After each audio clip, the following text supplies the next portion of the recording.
Welcome, everyone. So happy to have you join us today. My name is Scott Herrmann, and I'm the Director of Hospitality here at Williams Selyem Winery. So happy to have so many of you joining us from all over the country, some even internationally. Thank you so much for coming in and joining us and leaving us comments. It's been fun to see what everyone is drinking out there, where everyone is viewing from, and so happy to have hundreds of list members from all over joining us to talk about our webinar today. We're so happy to share this new webinar series with you. We had a chance to do a little webinar a couple months ago where we were joined by winemaker Jeff Mangahas, who went through the fall allocation from 2020 and previewed a few of those wines. That was awesome. We had thousands of you join us for that. So thankful for that. And one of the common questions that we've been getting lately is about wine and food pairing. So we thought we would start this monthly series of webinars where we get a chance to share knowledge, share stories, and really get to know you better by doing a series of topics each month. So we're going to be doing demystifying wine and food pairings today, and then we'll be doing this on a monthly basis moving forward. So I would love to get your feedback, actually. If there's anything in particular you'd like us to cover in the future, please go ahead and leave a comment down below on either YouTube or Facebook, wherever you're watching from, and we'd love to be able to cover it in the future. We've got a lot of fun stuff to talk about, starting with this topic here. And before I dive in too deep, I wanted to just give a little warm welcome from where we're standing here in Healdsburg, California. We're so thankful that we're good and safe. It's been quite a year here in 2020, and the 2020 harvest has definitely been an exciting one as well. I just want to give a shout out that we're safe, we're good here. We're so happy to be surrounded by sunshine and beautiful vineyards. I know many of you have been visiting us the last couple of months, and we've been so happy to have you. And for those who aren't able to visit, that's one of the reasons why we want to do this as well, is to be able to see you where you're at from the safety of your home. And again, we're looking forward to doing these in the future as well. So with that, let me introduce our very special guest. We're going to be joined by our Lead Tasting Salon Host and author, Sandrew Montgomery, who's going to be taking you through a little bit about demystifying food and wine pairings. He's been doing this for a long time, so I wanted to give you a little bit of a background on Sandrew before he moved forward with this presentation. So let me share a little bit now. He has been a longtime wine educator, sommelier, and a California wine historian since 1982. And he went to the University of Denver for hotel and restaurant management. And he was inspired specifically by the Judgment of Paris tasting that happened many years ago. And Sandrew's helped many prominent California wineries launch themselves, including he helped Opus One launch, Dominus, Rubicon, and was there in the early days of Schaefer and Camus as well. He also helped create the wine and food pairing program at Kunde, and he also helped create the Pinot Passion Parlor for Benzinger. Most recently, Sandrew was at Joseph Phelps and managed Domaine Carneros, and we're so lucky and happy to have him as a member of the Williams Selyem hospitality team these days. So without further ado, let me bring Sandrew in right now. Sandrew, welcome aboard, man. How are you doing? I'm doing great, Scott. Thank you so much for having me, and thanks for a wonderful introduction. Hi, everybody. Nice to see you out there. I think it's really important in the beginning to manage your expectations. So the first half hour, I'm going to be speaking about just that topic, demystifying and debunking wine and food pairing myths and things like that. So we'll do that, but I also have a long history with Burt and Ed and Williams Selyem all together, so I'll give you a little story on that. And then we'll talk about the logic on how we break down the wine and food pairings. And notice I said wine and food, not food and wine, because it all starts with the wine. And then we're actually going to take some of our most popular wines, and we're going to, hopefully some of those are in your cellar right now, or maybe you're even drinking them as we speak. And we're going to do some pairings and explain why they work together. And then after that, Scott and I will both field your questions for the second half hour. So hope that works for you. So probably a lot of you know that Burt and Ed, or maybe you don't know, they were fishing buddies out here right on the Russian River and drinking Burgundy until they realized it was getting too expensive. And they thought this might be a good area for Pinot Noir growing. Now, that seems a little laughable today because it's so well established, but these two are the pioneers that put Russian River on the map. They started in '79. It wasn't until 1983 that the Russian River historically became an American viticultural area. They are also responsible for the Sonoma Coast AVA as well as single vineyard Pinot Noirs. So we have them to thank for all this lush history. Now, Burt worked at the San Francisco Chronicle and would take the 2-hour bus ride down to the city every day, reading everything he possibly could about making wine. Now, his fishing buddy, Ed Selyem, he was also here in Forestville, and he was the wine buyer at Spears Market. And he told me about this little project that he and his buddy Burt were doing in Burt's garage in a tub. And I said, oh, I want in on that. And he said, well, you got to get on the list. And I said, list? And he goes, yeah, that's how we do it. You got to come on up to the Allen Ranch and we'll get you on the list.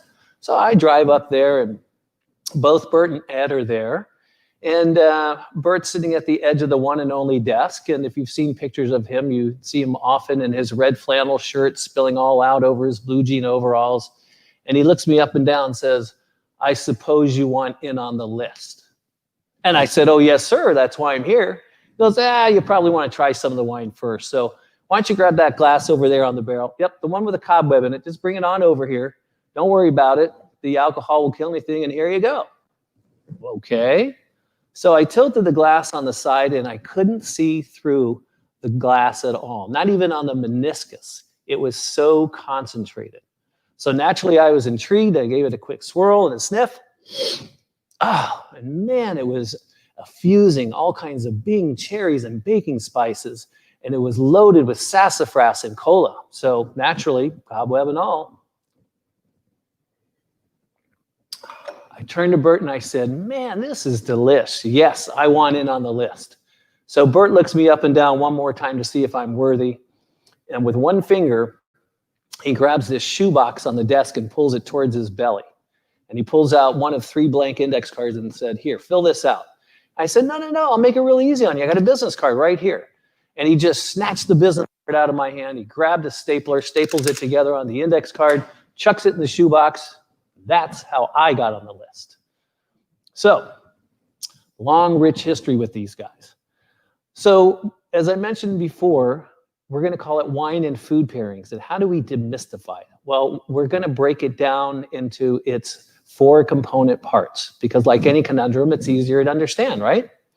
And the logic to that is if you start with the wine first and break it down into the fruit spectrums, the herb and spice rack, and then finally the miscellaneous or what else you're getting out of the wine, you can come up with your grocery list and see what's fresh in the marketplace. So that's how I create these dishes that we'll be talking about here in just a little bit. So how do we do that? Because often you hear about the flavor profile. And so the one area that we want to talk about is that miscellaneous category, because that's kind of the catch-all. So that's what else do you get out of the wine besides fruits, herbs, and spices. So that's where the chocolate and vanilla come in, coconut and hazelnut, espresso, black tea, licorice, leather, tobacco, mushrooms, minerality, smoke, toast, butter, honey, forest floor, beetroot, bacon fat, sandalwood, all those kinds of things that don't fit into the fruit spectrums or the herb and spice rack. So we're going to start first of all with the white wine fruit spectrum. And I have a feeling a number of you out there have had a New Zealand Sauvignon Blanc, which is even sharper than typically California Sauvignon Blanc, which is often referred to as grapefruit.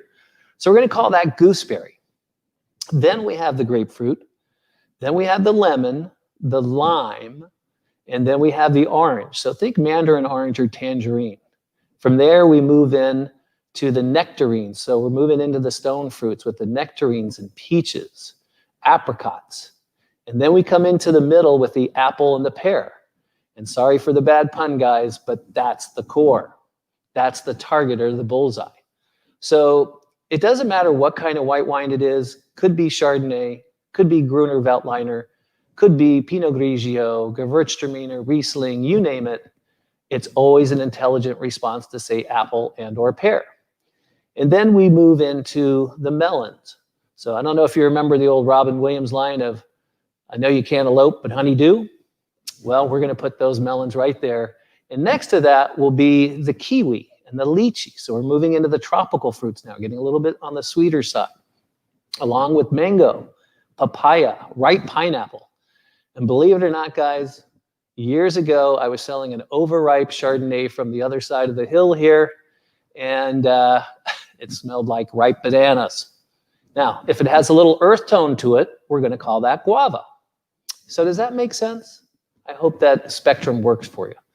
And now we're going to do the red wine fruit spectrum. And typically, if we were here in person together, I would make this interactive and have you start throwing out some fruits. Now, the reason why I created this the red wine fruit spectrum years ago is because the number 2 question people always ask me is, how do I know when this wine's going to be at its peak, or when should I drink it, right? So to me, the sweet spot's right in the middle, and this acts as a timeline. So we start with the younger wines over here, and that's going to be the pomegranates, cranberries, and red currants. As we get a little bit riper, we're going to move into raspberry, a little riper still, to strawberry. So think wild strawberry. Then we had the blood orange. Then we had the red plums. Then we have all the different kinds of blackberries like loganberry. And also we'll put in there huckleberries and boysenberries and marionberry. Not the former mayor of DC, of course. So then next to that is going to be the red cherry. And so notice all the red fruits are over here, highest degree of acidity, the youthful wines.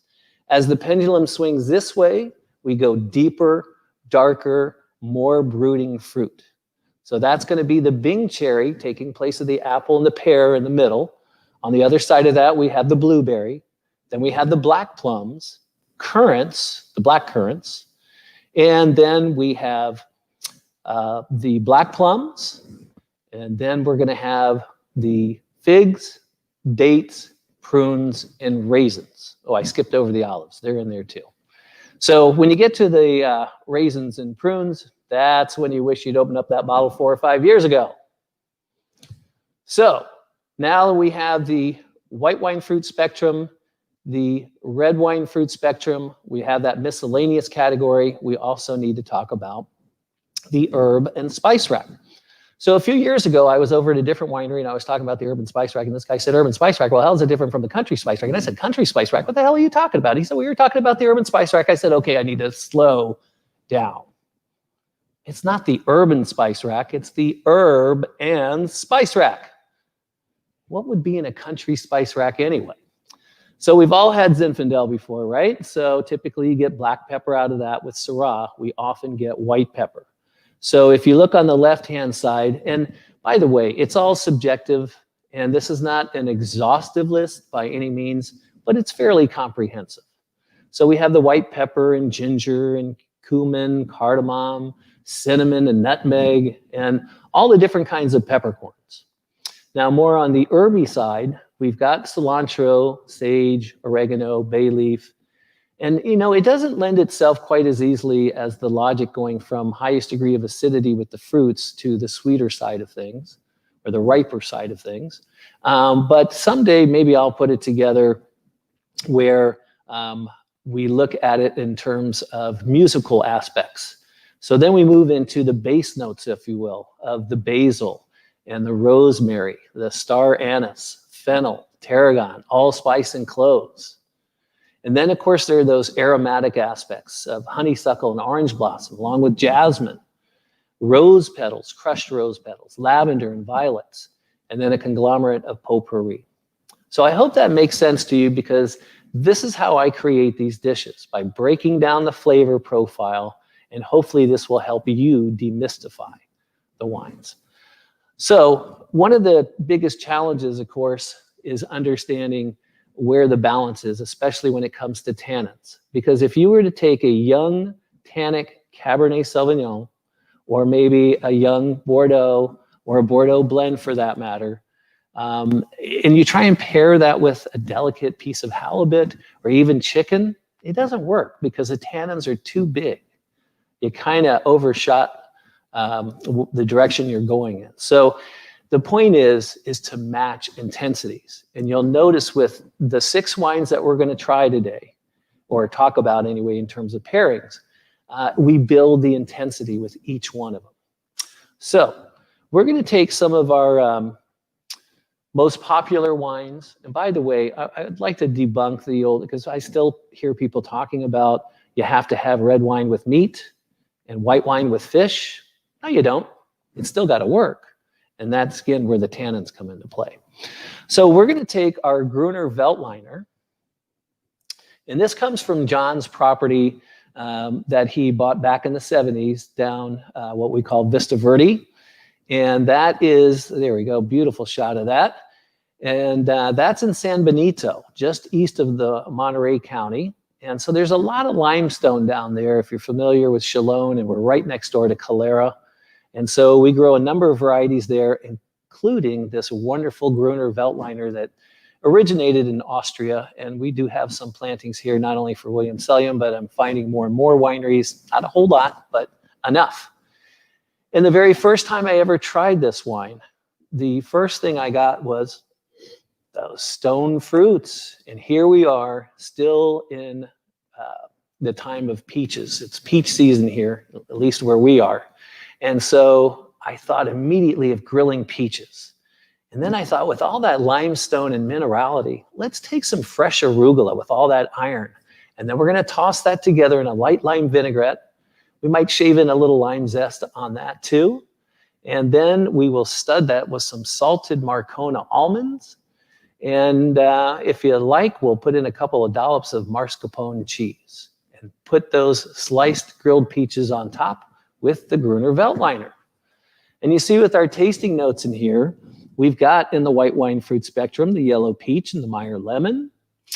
As far as the herbs and spices go, very fresh herbs and that minerality that we were talking about. And verbena, lemon verbena. It's a great descriptor because it brings in kind of two aspects, that lemony, citrusy nose, but then there's also kind of an herbaceousness that comes into play too. Now, other notes we might want to talk about in there, there's some pretty decent viscosity. It's a medium-bodied wine, and it's a bit rich. It's got kind of an oily palate, but it's balanced with some nice acidity to it too. So that's a good way to get started, and we're going to then move into our Three Sisters Chardonnay. And the Three Sisters being Lino Martinelli's granddaughters, as you probably know. Burt and Ed have had a long relationship, and Williams Selyem has had a long relationship and still continues this day with the Martinelli family right here on River Road. And so, but this particular vineyard is from the extreme Sonoma coast. Its close proximity to the Pacific Ocean bears in mind that in this wine, you'll pick up some salinity. And therefore, we're going to do a Dover Sole with a lemon beurre blanc with capers. Now, the brine on the capers is going to match up to that salinity very nicely. Of course, with the citrus notes in there, that's where the lemon comes in. And this Chardonnay has spent some significant time in oak barrels, French oak barrels. That's all we use here. And that creates that rich viscosity in the mouthfeel and that texture. So naturally, that's where the butter comes into play. So as we see here on our product sheet, we're talking about lime, citron, and honeydew melon, along with the herbs and spices, that salinity I was mentioning coming from the Pacific coast, and you really can taste it. And we have this beautiful aromatic of white flowers, and then that finish of star anise and spearmint. And that's kind of a hallmark of Chardonnay. Now, speaking of Chardonnay, we're actually going to move on to the Olivet lane. A lot of you know that we've had a long-term relationship with the Pellegrini family. With Burt and Ed, it started with just handshake agreements with the Rocciolis, the Allens, the Bacigalupis. But this time we're going to talk about Olivet Lane, where the Pellegrini family is. And so that Chardonnay is a bit richer. It's not quite on the Russian River, therefore it's richer. But it does have definitely the DNA of Russian River fruit to it. So how about we do a whole roasted chicken, and we're going to sprinkle lots of garlic powder on top of the skin along with some herbes Provence, because the fennel in the herbs is going to pick up that nice finish of the star anise or minty quality in there. And then again, with the citrus notes means we're going to run down to the garden. We'll grab some fresh Meyer lemons and some rosemary for some additional aromatics. We're going to chop that all up, stuff that inside the bird, bake it off. When it comes out, we'll crack some Hawaiian coral sea salt on it. And then due to the apple and pear notes, we're going to do a Waldorf Hysteria salad. And yes, I did say that. A few years ago, I was at a different winery and I was hosting this British chap who happened to be the former general manager of the Waldorf Astoria in New York. So naturally, he proceeded to correct me and said, no, no, no, it's Astoria. And I said, no, no, no, these are my recipes, so it actually is Hysteria. So, as you note from our, oops, it just disappeared. Can you bring it back, Scott? Thank you so much. So regarding the fruit spectrum, we're getting those yellow apples and pears, maybe even Bosc pears if you want to get, a little bit more granular with it. From the herb and spice rack, there's that presence of the lemon verbena again. And it's got such a nice, rich mouthfeel. And again, that's becoming from the time it's spent in the barrels aging. So those are the three whites we're going to talk about tonight. Now, as most of you have had, one of our most popular wines is our Russian River Pinot Noir. So tonight we're going to pair that because, as I mentioned before, you don't have to have red wine with meat, white wine with fish. So we're going to have some red wine with fish. But you need to have a fish that's sturdy enough to step up to the plate, like swordfish or tuna, something like that. But in this case, we have a lot of salmon lovers out there, and we're going to give you the salmon recipe for this one. So before we start grilling that salmon, because we don't want to overcook it, but we do want those char lines to pick up some of the toasting of the oak barrels from the Francois Frere barrels. And, excuse me. So we're going to come back inside of the kitchen. We've already halved some heirloom tomatoes and get the fanciful, really funky looking multicolored ones. Slice those in half. We're going to roast those in the oven. And up on top of the stove, we've got a pan. We're going to pour some heavy cream in there, drop in those rainbow color peppercorns on medium heat for about 4 or 5 minutes. And then we're going to swirl it around one last time, drizzling that peppercorn cream sauce right on top of the heirlooms. Pull the salmon off the grill on top of the toms. And there you have it with the Russian River Pinot Noir. So that's going to pull out those red cherries, the strawberry and orange citrus peel that is a dominant hallmark of Russian River Pinot and Williams Selyem in particular. Hope that sounds good to you. I know some of you are on the East Coast and it's dinner time. So let's move on to another one of my favorites that's only available right here at the estate. And we love to host you here. We pour wines that are mostly not on the allocation list, much to most folks' surprise and delight. And so the Block 10 is right here on the estate, and there's a great shot of it. Thanks, Scott. That oak tree is right in the middle of a 3-acre parcel. Now, Luella Litton was the matriarch for this property. It actually was a former cattle grazing ranch, so there were no grapes here. So we had no idea what this property was capable of producing. So we planted 18 different clones, and 16 thrived in that 3-acre parcel. So that's why we also refer to it as mass selection. We blend it all back together. It's unique compared to the rest of our other 24 Pinot Noirs in the portfolio. One reason is that we do 45% whole cluster fermentation, which we use typically 20 to 25%, keeping the stems intact. That's going to give you some more tactile mouthfeel to it. Also, a lot more tannin, obviously, tannin coming from the stems as well as the seeds and the skins and the oak barrel tannins as well. And so that'll increase the longevity of this Block 10 wine. And the other unusual thing is that we use the native yeast right out there, and I'm looking right at it. It's just right in front of me. And so we use those native yeasts out there. Whereas the other 24 Pinots, and soon to be 25, I'll just leave it at that, We do 20 to 25% whole cluster fermentation along with our patented Williams Selyem strain of yeast. Yeah, and a lot of other great Pinot Noir producers also use our yeast as well. So how about we do some duck? And we're going to pan-sear that duck. So it's called feet, but we don't want it to be greasy. So we're going to render off all that fat, leaving the skin side down, nice and crispy. And from our red wine fruit spectrum, we're going to take those Bing cherries that have been dehydrated. We infuse that with a little bit of Grand Marnier to give it a little cherry orange sauce, if you will. And that's going to lift the blood orange right on out of the glass. Now, to echo off the time it's spent in the Francois Frere oak barrels, we are going to sprinkle in a little Asian 5-spice. So that's going to pull out the cinnamon, the nutmeg, the clove, and the star anise. The ginger in there, well, that's going to give it a nice little contrast. And so we'll do some bootylicious beets, pull out some of that beetroot element to it too.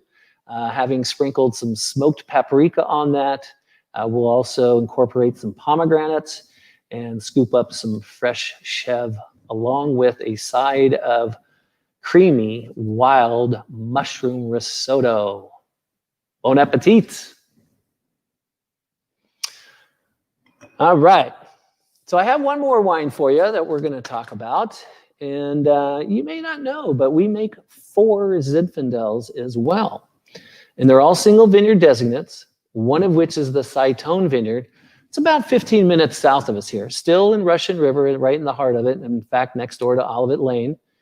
And we also do sometimes a little Saitone ranch tour and tasting down there to the old barn.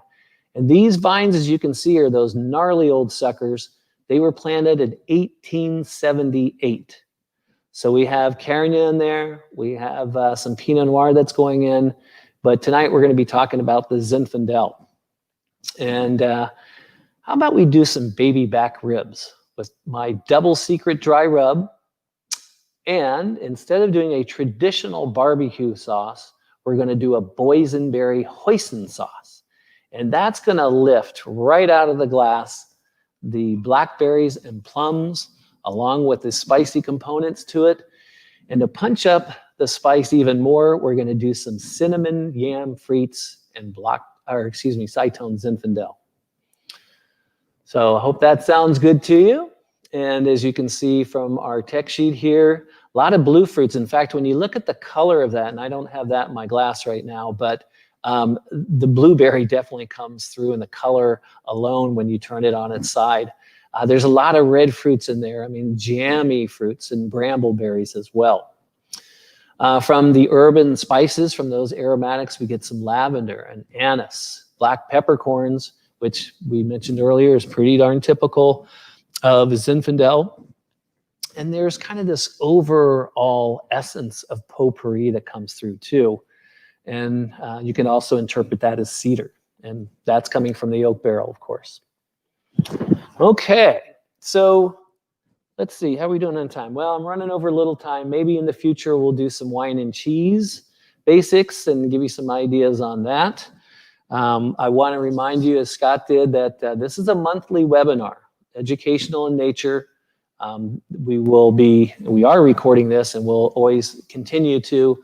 So if you missed Jeff Mangenhaus, you can come back to Facebook or YouTube and get an idea of his thoughts on the fall 20 release. Now, that being said, we do private virtual tastings. We've done quite a few of these. They've been a big hit. So if you're interested, please go to our website and you'll find where you can contact us about that. We'll send you out the different packages that we do, and whether it's for you and your family, could be friends all over the country. I've got a couple coming up where we're hosting list members and their clients. So you might want to think about that either from a nice kind of, I don't want to say gifting, but you know what I'm saying, to your clients or even to your staff as a team building exercise. So love to entertain you guys for that. And Scott, I'm going to bring it back to you. Hi, Hey, Sandrew. buddy. Thank you for talking through You all that betcha. with us. And thank you to all for your comments and questions. I saw quite a few of them. So if you do have more questions, go ahead and keep putting them below. And we're not going to be able to get to all of them, but we want to get to as many as we can with the time we have allotted. And let me start off, Sandra, by asking this question here. If I had to boil down your philosophy, it sounds like the core of it is you want to create dishes really around the wine itself, because the wine is really, you want it to be the star of the show, and it is what it is, and you can really play around with the food and make it however you want it. And so one of the questions I got was, if I haven't tasted the wine or I'm not familiar with the wine, how would I go about the process of breaking it down? Or maybe I'm not good at tasting and I don't know how to break down, the fruits in the fruit spectrum or the different spices in the spice rack. How would you point that person in the right direction? Well, that's a great question, and I think one of the ways is to come visit us here at the estate, and we'll take you through the flight and help you through that exercise. Now, also, a lot of these recipes that we've been talking about actually come from my book I wrote a couple years ago, Dancing Somm, because I'm a funky white boy, and it's the life of the Napa and Sonoma wine Sherpa. So that is the crux of the book and the intellectual property on how I create these dishes by breaking down the flavor profile, and that's all explained in here, and with the recipes and the suggestions of the different varietals and why they work. Because to me, that's so much more important than just that they work, but why. So it's, again, going through breaking down the flavor profile. And if you haven't had the wine before, I suggest you buy at least 2 bottles, because that way you can try the wine ahead of time and then you still have your bottle for that evening. And not to mention that one of the things I love about our winemaker, Jeff Mangahas, is he does a great job writing up notes, pretty extensive notes in all the wines. And we have a pretty big library of all the tasting notes going back to, almost 2 decades on our website. So if you go on our website right now, if you have a wine you're pulling out of the cellar, you can be able to reference. And Jeff's got a well. great palate. So, I mean, you start salivating as soon as you get on our website and start reading about these and go, damn, why didn't I order that one? Okay, next year, got to put that on the wish list. Absolutely. You kind of alluded to this, Sandrew, but there was a question from, I always feel bad if it's Tara or Tara. I apologize if I'm messing up your name there. But she mentioned this question here, which is thinking about matching the spice notes to create a lift. Can you talk a little bit more about what that means to you? Because it sounds like you're trying to, if you're matching flavors, that's what really ends up being emphasized in both the wine and the food. Can you talk about that for a second? And that is the point. We could talk about contrasting another time, but what we've proposed today is really about making it complementary. So you're going to knock it out of the park every time. So that's the key. As far as some of the spices go, I think that's where it needs to come in and take a look at what are those high notes. Mint is one of those. Pepper, certainly, they bring in that spike, that heat element. The one caveat to that, and I'll admit up front, I'm a bit of a wimp when it comes to heat-inducing spices, because typically what that does is it knocks the fruit out of the wine, and then you're left with acid and alcohol, and what kind of beverage of pleasure is that? So, but if you have a higher tolerance, by all means. So those are some of the things that, think about those piquant notes. Those are the high notes, the trebles, if you will. I'd mentioned the bass notes before. And so all of my recipes have names that go with music in some fashion, whether it's the swinging, sashaying sea bass, or it's the reggae rasta prawn pasta con limani voodoo sauce, all of the bootylicious beats, you name it. So somehow we got to incorporate that musical component to it too. So, but the point is, like with wine, don't start limiting yourself. There's so many different varieties. And I think with the current climate going on, with a number of changes in this industry, you're going to find younger winemakers experimenting with a lot more varietals. And therefore, that's the whole point. Don't start limiting yourself. Explore, explore, explore, whether it's in the kitchen with the pairings. And it's okay, like anything else in life. If you make mistakes, that's how we learn. You'll never make that Cabernet and Halibut dish again, right? Great. Here's another question that we had emailed as well that they were hoping that you can answer is, they're planning a wine tasting dinner, and they wanted to know how many wine courses would you recommend, and what advice would you give to hosting a successful wine and food pairing dinner party at your own home? Well, I think one of the things is don't make it hard on yourself. Come up with dishes that you can prep ahead of time earlier, or at least have mostly prepared. I think a good rule of thumb, depending on how foodie your friends and family are, I mean, if it's more about visiting, then kind of minimize the amount of dishes you're going through. You have to factor in, are you doing a number of past appetizers or a amuse-bouche? I think we started off tonight with that Gruner Veltliner with the salad. So at some point in there should be a salad. But it doesn't necessarily have to be at the beginning like we traditionally do in America and Europe. It's pretty much at the end, right? So, thinking about that a little bit more, I used to advise when I had my private chef personal Somm business. You don't really need the whole lineup of glassware from anybody's company. I mean, that's great marketeering, you bet. But you really only need 4 glasses. So you want to start off with a toast, so have some bubbles. And you can use that champagne flute somewhere during the night. It can get cleaned up and put back at the end for the late harvest or dessert wines. You have to have a really nice white wine glass, but you only need 1. But you definitely have to have, and I meant to bring out a Bordeaux glass, but of course you all recognize this big bowl for the Burgundy or Pinot Noir. And then with the Cabernet glass being a bit more broad shoulders, that's really good for Zinfandel, for Cabernet, for Merlot, any of the Bordeaux varietals, even Sangiovese. The one I find that's interesting is when you take a Syrah. Now, granted, we don't make Syrah, but I'm sure some of you are big Syrah fans. And if you have this style of glass, I think you'll notice the shape of it will really emphasize the fruit. Whereas if you take that Bordeaux glass with the taller shoulders, it's a little bit leaner. That's going to emphasize more of the structure of the wine. Cool. Thank you, Sandrew. Mm-hmm. We had a good question near the beginning of the chat from a gentleman named Daniel. So Daniel wanted to hear a little bit more about the red wine fruit spectrum and where our Pinots generally land in that spectrum.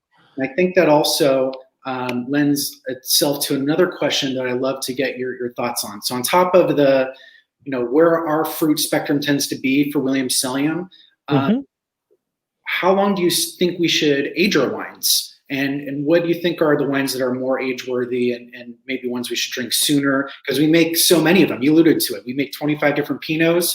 We may have more in the future too. It just as if we thought 25 wasn't enough. We may have a few more along the way. So stay tuned. But how do you feel about all that, Sandrew?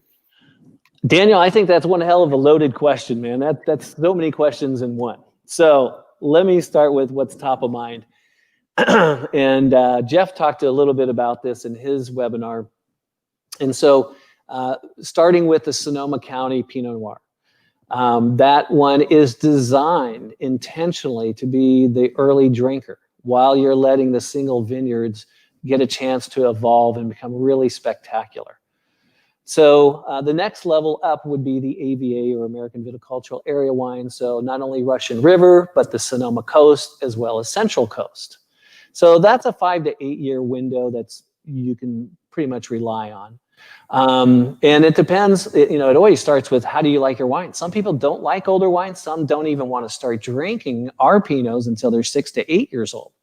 So then you can take that to another 14-year window. Scott and I have personally had ones that are 20 plus years old.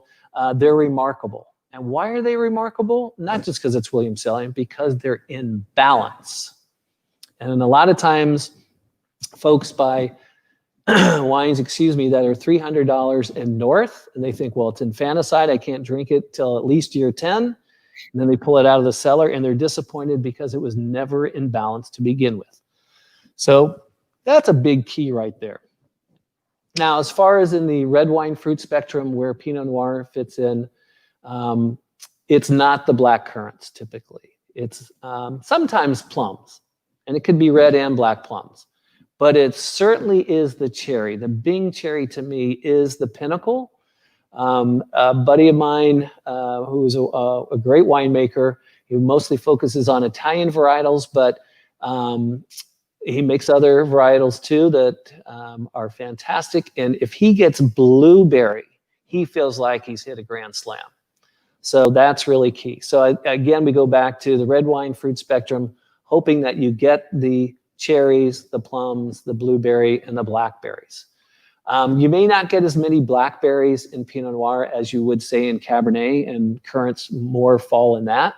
And of course, these are all pick lists. So each one of these categories are intended to be a pick list of what individual components are you getting out of it. Because if you did the whole spectrum, well, all the wines would taste the same, right? So when you bring in the nuances of, say, black tea or Earl Grey tea or espresso, any of those kind of things in the miscellaneous category, they add nuance to it and layers of complexity. So just from the fruits alone, I think with Pinot Noir, you're really looking at cherry. If it's a young wine, though, you might get cranberries out of it and the raspberries. But as it matures a little bit, you're going to get more of that wild strawberry, the orange peel, or even the blood orange in there. And so those are pretty much hallmarks of at least Russian River Pinots, more of the red fruits, whereas the Sonoma Coast fruits, at least in my personal opinion, are more of the darker fruits. Hope that answers your questions, Daniel. It was bringing me back to, you mentioned that we're lucky enough to try some of the older wines every once in a while here at the winery. And I've been with Williams Selyem for going on over 6 years now. And it's one of the first years I was here, I tried a 20-year-old Sonoma County Pinot Noir. So you mentioned that you'd want to drink on the sooner side. So it was, pulled it out. It was pretty more like tea and scotch is what it looked like. And usually the line is, if it looks like tea and scotch, you're better off drinking tea and scotch at that point. But it was fantastic. And I think that's one of the hallmarks of Williams Selyem that can separate us from some other Pinots. I've had older Pinots from other producers, and as they get older, they really do lose their fruit. They turn more into like stewed tomatoes. And it's amazing how, that 7 to 10 year mark where you expect the wine and the fruit to fall off, I think that's when the fruit almost shines at its brightest. And it's pretty amazing. And that's when a lot of the other secondary characteristics start to come out. And it really is a sight to behold. But man, it just, Pinot Noir, what can you say? That's why we do this, is because they're all so beautiful, so different. There's so much going on. It kind of brings me back to when you were talking about the Block 10. There were 20 different tasting notes on that of all the different layers of character that come out. It's pretty amazing to see wines that are able to do that, and our wines certainly do that to a great degree. We did get quite a few questions on cheese, Sandrew, so I know that you felt like you want to put the pause button, but because there were so many questions, do you mind just speaking briefly to, what is your go-to philosophy for wine and cheese pairing?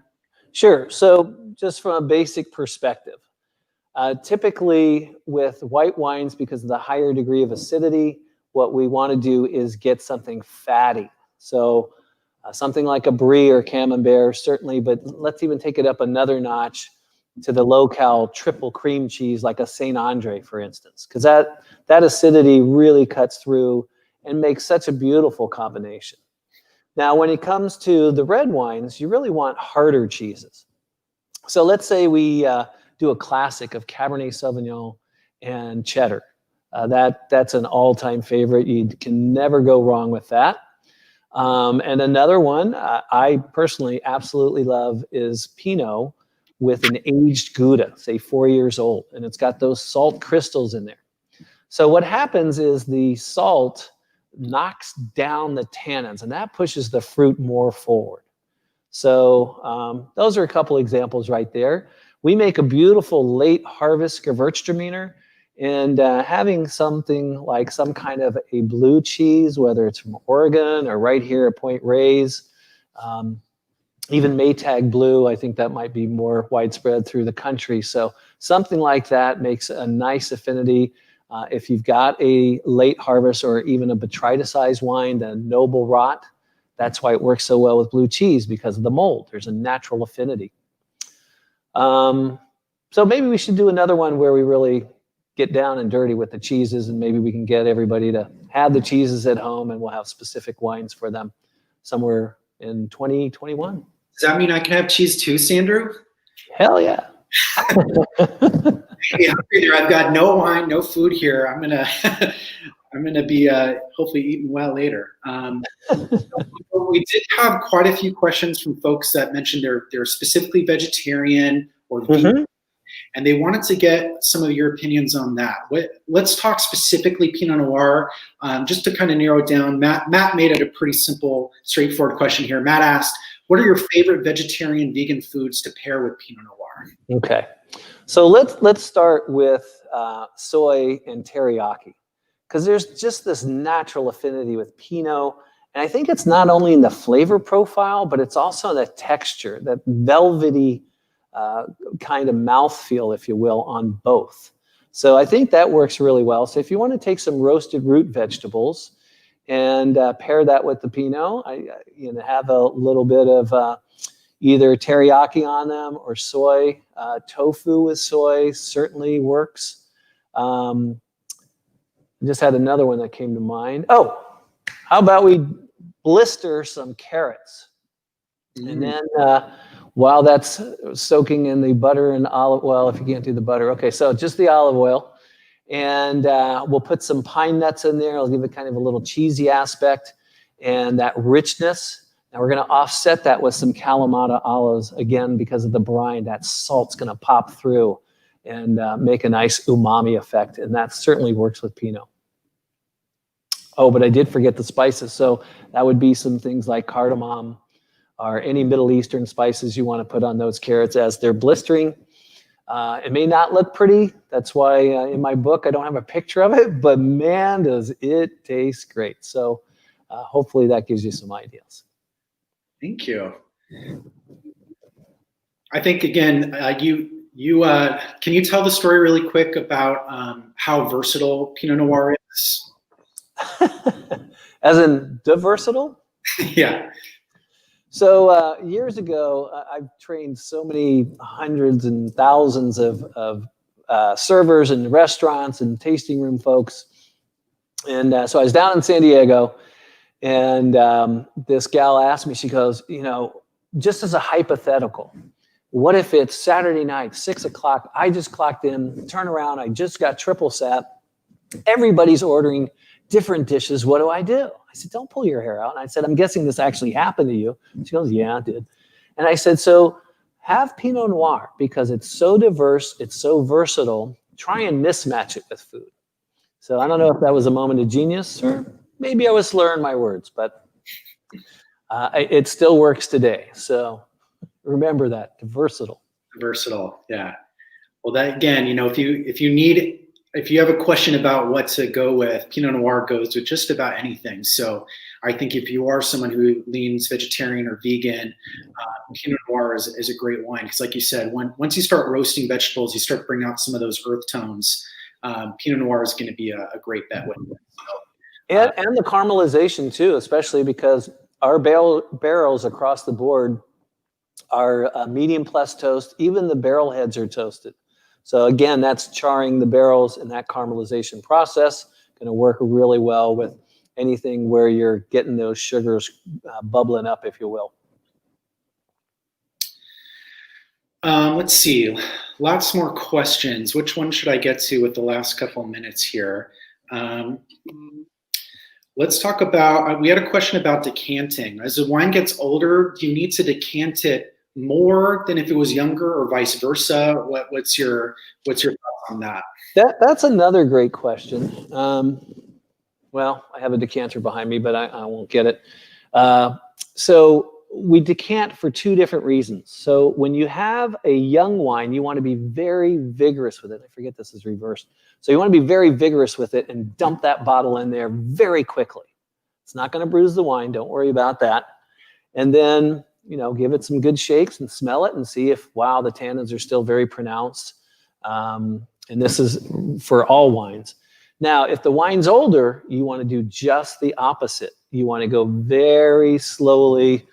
Let's say this is my decanter here, and I'm pouring. I want to watch very much that sediment. And I don't have, well, I do have. Hang on one sec. Do you want me to do a song and dance while you're off camera? Ready to go if needed. So you can certainly decant Pinots. I've certainly decanted Chardonnays as well. Some people think you're decanting a white wine, but yeah, if it's young, it needs to blow off some of that stuff. Now, often we talk about with Bordeaux or Cabernets, and hopefully you know by now, we are making Cabernet here at Williams Selyem. In fact, it's fantastic. Here, the punt, that is intended to hold the sediment back. And with a Bordeaux bottle, you've got the raised shoulders, also an area where you're trying to hold back the sediment as well. So you want to pour very slowly with the older wines, very vigorously with the young wines. Get that oxygen going. A good analogy is orange juice. When you have fresh squeezed orange juice, you wake up the next day, you open the fridge door, you see that it's separated. What do? You shake it up, right? Very vigorously. You're breathing life back into it. And so that's what we're doing with the decanting process, along with volatilizing the esters and what I like to call the backwards whistle. Because when you do that, and you got to go gentle, because otherwise it's going to go down the wrong pipe. But that way you're really coating your mouth. And that way you can really take into mind the whole flavor profile and get the sweet, salt, sour, bitter, and umami. So I meant to actually start with that at the top, but here we are. What other questions we got? Yeah, we only have time for maybe two more. So this one is, we have someone who's a fan of smoking meats. And so this is from Leanne, and she mentions, are Pinot Noirs too light for foods off the smoker, such as chicken or pork?